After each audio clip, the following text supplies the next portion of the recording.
Hi guys, good morning. It's around 12 o'clock in the afternoon in Sweden. Right now I'm at my apartment, so you guys get to join me in this very special moment where I'm going to look around my apartment to spot check all the area that are clean before I hand it over. So you guys, if you're new here, welcome. My name is Estee. Uh, this is a channel about my life in Sweden. So I have sold my apartment and I'm going to show you around for the last time because on Tuesday I will be handling over this apartment.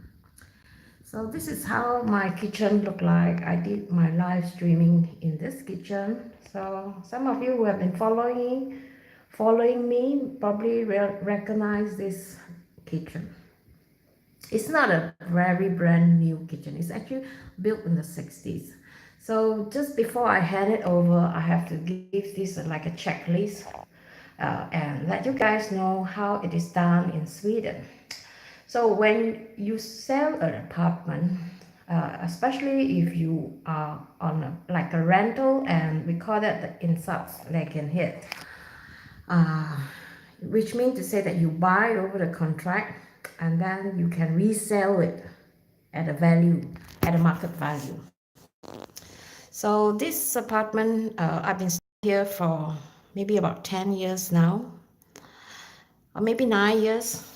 So it feels so pain to just leave this place because this place has been with me for the time where I was feeling really low, and now it has built me up and now I have to leave it. So let me just quickly go through what are the things that you should do. Number one, cleaning. Cleaning is very important.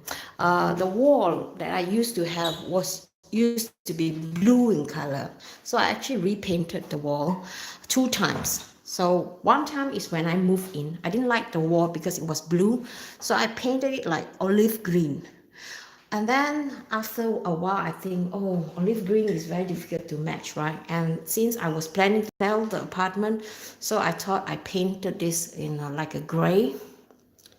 So as you can see, I leave some of the lights there, so that the new owner, she's a single mom, she can enjoy this because she's from a country, so she don't have so much money to buy so much thing.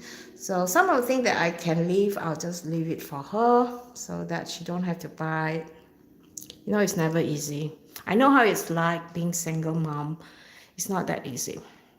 So I actually repainted it because the walls, there was this shelf on top. So I removed it and then I used a cement to bend it, and then I repainted it all over again 3 times.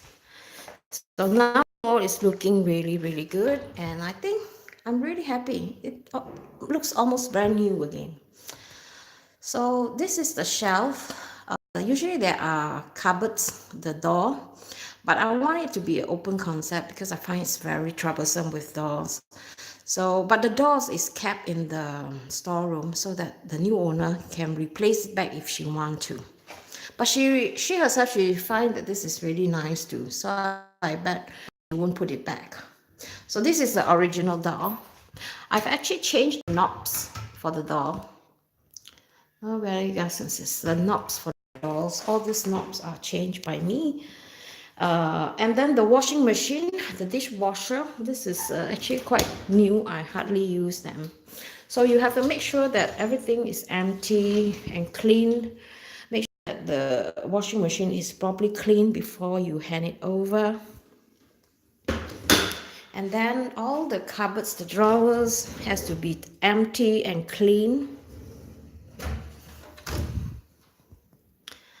Yeah. And then just on the sink part is very particular. I'm very particular with the sink. So I make sure it's really sparkling clean. I'm going to use a cloth to just wipe them later on. Otherwise, it will just dry off by itself. It's on Tuesday, so It doesn't really need the whole day to dry it up, so it's okay. So on the bottom, I have put some, what do you call that, like the rubber floor, because it's wood, sometimes water drip onto it, it might get dirty.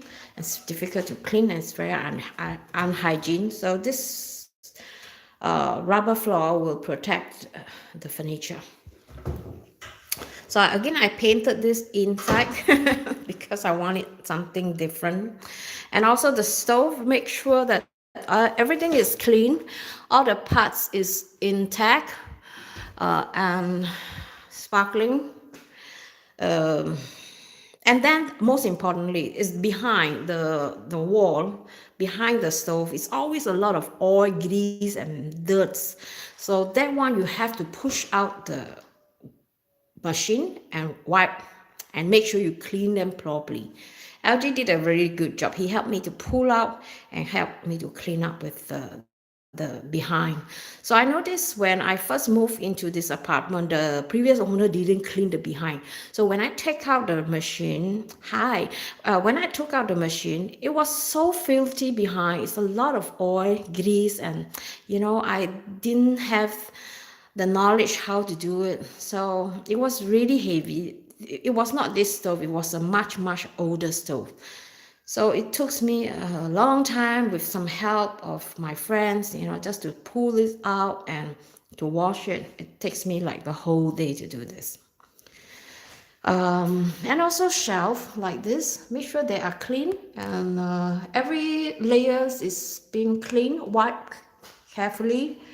Windows has to be really clean too, because you don't want I'm OCD. So whenever I see a spark, like a dot, I get very irritated. So I spend a lot of time cleaning the window. That's just me. So make sure that the floor is also has to be wiped clean.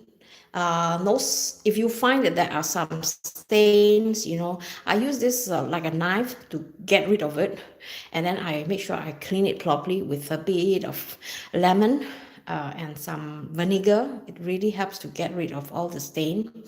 So make sure the floor is really, really clean.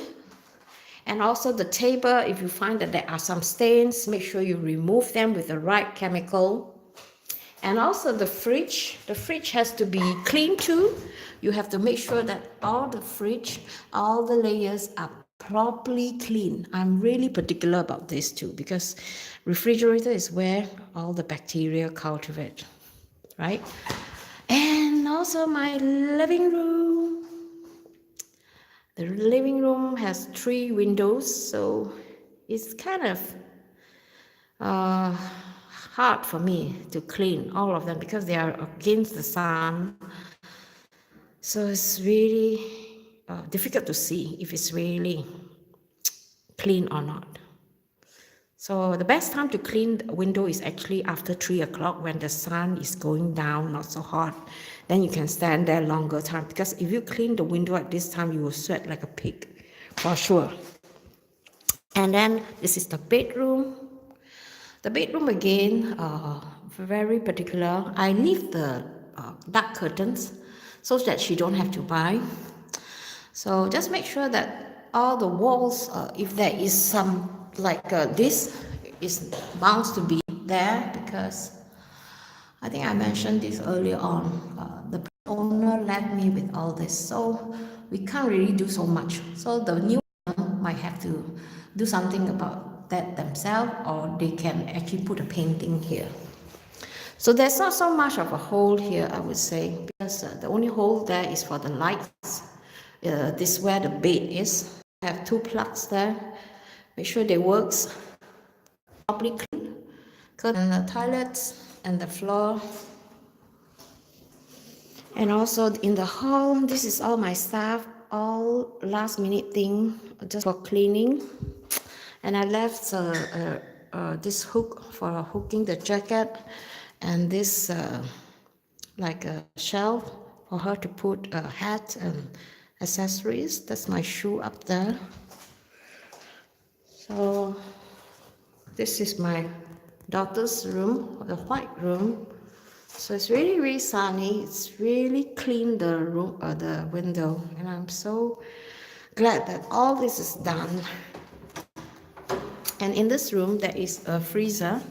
So make sure the freezer is clean too. I have already cleaned up the ice and also thoroughly clean it, and then I on it so that you could use it immediately when she moved in.